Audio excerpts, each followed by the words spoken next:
There's nothing you can do that can't be done. There's nothing you can sing that can't be sung. There's nothing you can say, but you can learn how to play the game. It's easy. All you need is love. All you need is love. All you need is love. Love. Love is all you need. All you need is love. All you need is love. All you need is love. Love. Love is all you need.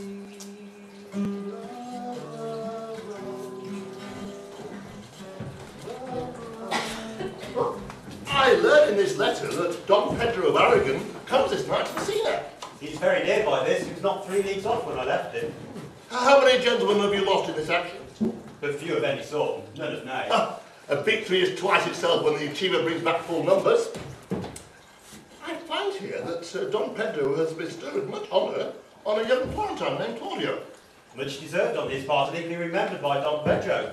He hath borne himself beyond the promise of his age, doing, in the figure of a lamb, the feats of a lion, if indeed bettered expectation, and he was expected me to tell you how. I pray you, has Signor Montato returned from the wars or no? I know none of that name, lady. There was none such in the army of any sort.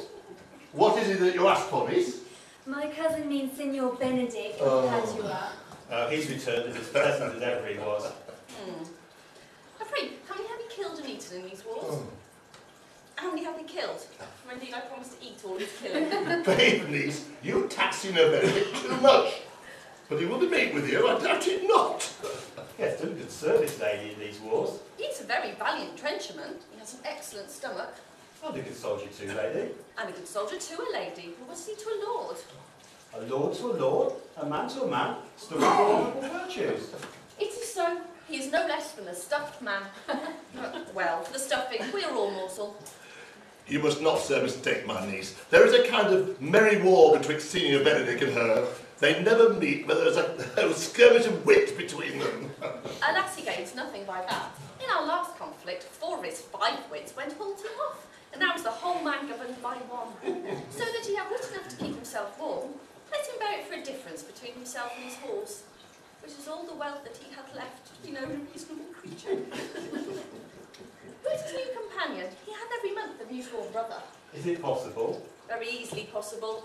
He wears his faith as to the fashion of his hat, and never changes with the next blob. I see, lady, the gentleman is not in your book. No, and wary, I would burn my stubble. Who is his companion? Is there no young squarer who will make a voyage with him to the devil? He's mostly in the company of the right noble Claudio. Lord, he will hang upon him like a disease. He's sooner caught than the pestilence. The takerman's presently mad. God help the noble Claudio. If he had caught the Benedict, it will cost him £1,000 ere he be cured. I will hold friends with you, lady. Too good friend. You will never run mad, niece. No, not to a hot January. Don Pedro is approached. Good Senor Leonardo! You are come to meet your trouble. The fashion of the world is to avoid cost, and you encounter it. Never came trouble to my house in the likeness of your grace. For trouble being gone, comfort should remain. But when you depart from me, sorrow abides, and happiness takes its leave. You embrace your charge too willingly. I think this is your daughter. Her mother hath many times told me so. Were you in doubt, sir, that you asked? Senior Benedict, no. Because then were you a child. You have it full, Benedict. We may guess by this what you are, being a man. Truly the lady fathers herself. Be happy, lady, for you are like an honourable father. If Signor Leonardo be her father, she would not have his head on her shoulders for all Messina, as like him as she is.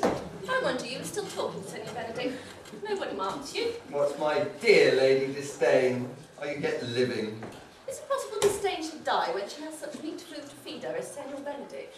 Courtesy itself must change to say you come in her presence. Well, then, courtesy is a turncoat, for it is certain I'm loved of all ladies, only you excepted. And I would that I could find it to my heart that I have not a hard heart, for truly, I love none. A dear happiness to women, else they should be troubled by a pernicious suitor. I thank God and my cold blood that I'm with your humour for that.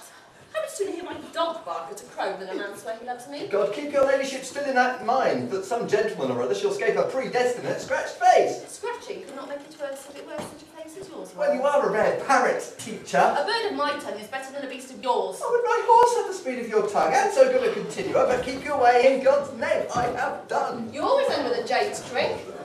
No, you can't. That is the sum of all, Leonato.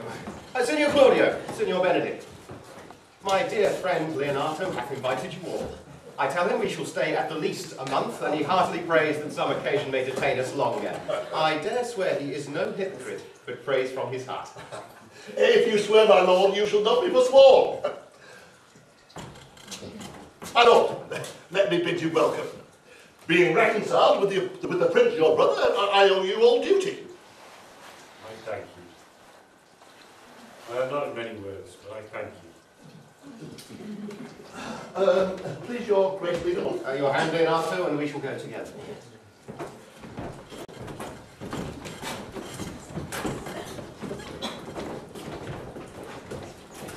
Benedict, didst thou note the daughter of Signor Leonato? I noted her not, sir, though I looked on her. Is she not a modest young lady? Do you ask me as an honest man should for my simple true judgment? Or would you have me speak after my customers, a professed tyrant to their sex? No, I pray thee speak in sober judgment. Why then, in faith, methinks, she is too low for a high praise, too brown for a fair praise, too little for a great praise. Only this commendation can I afford her. Were she other than as she is, she were unhandsome, and being no other than as she is, I do not like her. Thinkest thou in sport? I pray thee, tell me truly, how thou likest her. Would you buy her that you inquire after her? Can the world buy such a jewel? Yea, and a case to put it into, but speaking this with a sad brow, come in, what key shall a man take you to go in the song? In mine eyes, she is the sweetest lady ever I looked on. I can see yet without spectacles, and I see no such matter. There's her cousin, and were she not possessed with a fury, exceeds her in beauty as much the 1st of May doth the last of December. But I hope you have no intent to turn husband. Have you? I would scarce trust myself, though I had sworn to the contrary, if Hero were to be my wife. It's come to this. Has the world not one man, but he will wear his cap with suspicion? And will I never see a bachelor of 80 again? Go to, in faith, thou at least thrust thy neck into a yoke, wear the print of it and sigh away Sundays. Look, Don Pedro is returned to seek you. What secret hath kept you here that you followed not to Leonato's? I would your grace would constrain me to tell. I charge thee on thy allegiance. You hear, Count Claudio? I can be as secret as a dumb man, I would have you think so, but on my allegiance, mark you this, on my allegiance. He is in love. With who? Now that is your grace's part. Mark how short his answer is. With Hero, Leonato's short daughter. If this was so, so were it uttered. As the old tale goes, my lord, it is not so, nor 'twas not so, but indeed God forbid it should be so. If my passion change not shortly, God forbid it should be otherwise. Amen, if you love her, for the lady is very well worthy. Speak this to fetch me in, my lord. By my troth, I speak my thoughts. And in faith, my lord, I spoke mine. And by my two-face and troth, my lord, I spoke mine. I love her, I feel. That she is worthy, I know. But I neither feel how she should be loved, nor know how she should be worthy. It's the opinion that by cannot melt out of me. I will die in it at the stake. Thou wast ever and most obstinate heretic in the despite of beauty. That a woman conceived me, I thank her.